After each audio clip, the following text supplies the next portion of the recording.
and gentlemen, accepting from the Bridges family is Beau Bridges.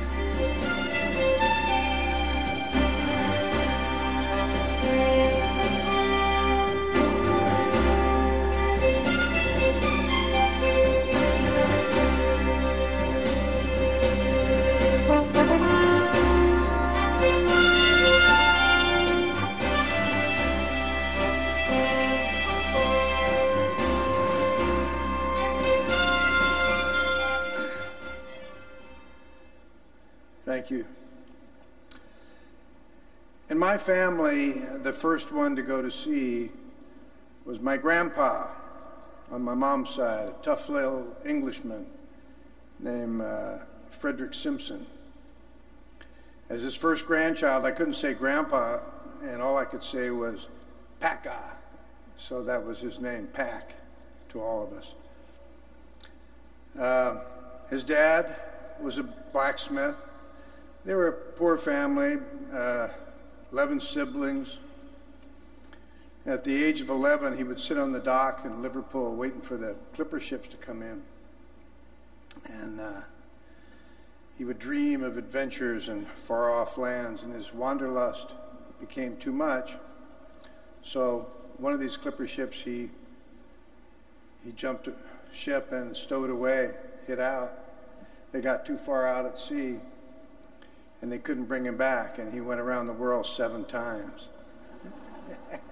He used to love to tell us that story, and he would regale us with all these tales, going around Cape Horn in the heat of the summer months, rats nibbling on his toes. And one of his favorite stories was how he was ordered to furl the sails in a snowstorm, and he'd go up there, and his hands were so cold and frozen that he couldn't grip the yardarm. And one night he fell, and a line caught him and gently got him to the deck. Otherwise, I wouldn't be here telling you this story. And I feel that his spirit is certainly here with me tonight with all of you fellow seafarers. He would have loved this. The name I answer to is Beau Bridges. My parents were reading Gone with the Wind, and they wanted to name me after the baby in their name, Beau. But there was a problem because I was born December 9th, 1941, 2 days after Pearl Harbor was bombed in Los Angeles. The hospital was blacked out.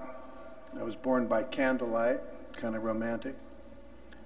And also they used to heavily sedate the women in pregnancy in those days. So when the nurse came through and asked my mom, what would you like to call your child? And my mom said, Beau. And the nurse, never hearing that name, said, oh, I'm sorry, ma'am, there must be some confusion. You have a son, not a daughter. And so my mom said, well, just call him Lloyd Bridges III, after his father. Or as my grandfather used to say, the turd. That's what he always called me. So I grew up in Mar Vista, California, near the ocean there. Ocean was always very important in my world.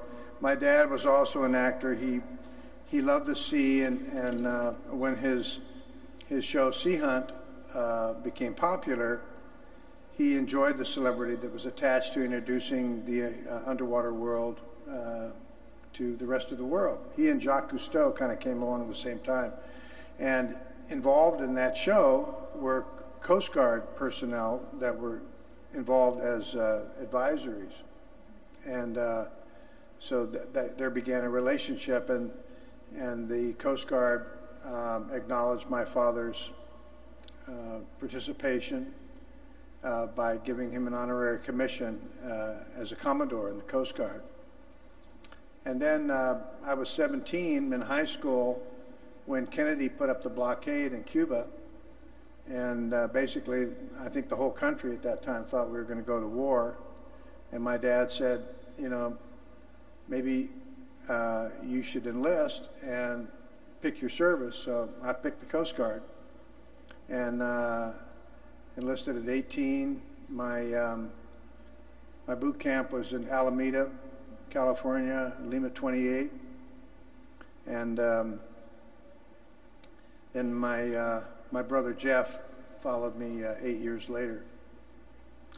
You know, I learned lessons in boot camp that served me all my life and continue to. You know, I think the number one thing was teamwork.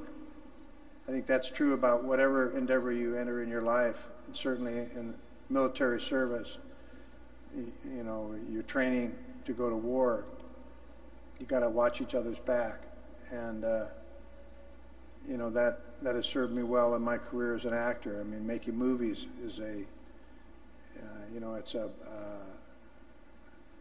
task that is shared by everybody, and then also the Coast Guard taught me how important preparation was. You know, preparing for the task, the details, preparing yourself mentally, physically, emotionally for the task ahead.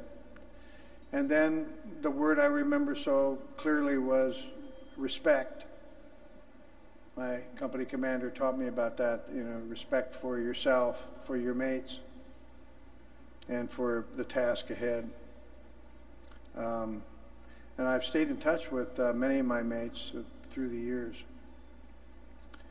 The Coast Guard motto is Semper Paratus, always ready. And we were. But the conflict in Cuba never evolved. So I served my service time in peacetime. I completed my service just before Vietnam kicked in. My uncle, Fred Simpson Jr., Pac's son, he was a merchant marine during World War II, and he saw wartime action. His grandson, Shaughnessy, is sitting at my table tonight with his fiancée, Katie. He told me many of his experiences. And, you know, I also had a number of friends who served in the military in the Vietnam War, and some of them gave their lives in service. And I have a profound feeling of gratitude for those men and women who've served and continue to serve in wartime, and also for their families who have served in their own way. And I appreciate their strength and their indomitable spirit as they stay and continue to stay waiting for their loved ones to return, and sometimes having to meet the challenge of ultimate loss or the challenge of rehabilitation after a debilitating injury. And I pray that these national heroes and their families are fully appreciated for their fellow Americans, and that we make sure that their service to protect and defend us is respected and it does not go unrecognized. Returning war veterans need to feel the care and attention that they deserve. We need to assure their good physical and mental health, to assist them in finding comfortable living accommodations for themselves and their family, and to help them find work in the civilian community if that is what they desire. Recently I was working in Wilmington, North Carolina, and I met up with a group of veterans who served on the cargo ship USS Achenar, aka 53. Members of their group had served in World War II, Korea, and Vietnam. It was their 29th annual reunion, and they were there with their families. And George Retaike, he was the only World War II vet, and his landing craft was blown up at Omaha Beach, floundering in the water with 4 other survivors. They were picked up by a bunch of limeys, as he called them. They dropped him off on the beach, but not before they gave George and his mates a few cases of beer. A big surprise, since liquor was banned on the U.S. Navy ships, and my grandpa would have enjoyed that story. I asked George, I said, why did the Englishmen, why didn't they take you back to the Achenar? He said their ship thought they'd been lost in battle, so they went back to pick up another group of Marines to take to the beachhead. George finally made it back and completed his mission. And over the few days I spent with the veterans of the mighty A, I came to appreciate their keen sense of family. They continue to enjoy the camaraderie and are still dedicated to the happiness and peace of mind of their crews and family. Tonight I wear their pin in remembrance of their service and their friendship to me. It's an honor to be in your presence and to share this wonderful evening with you. And I'd like to close with my grandfather's favorite poem called Longings.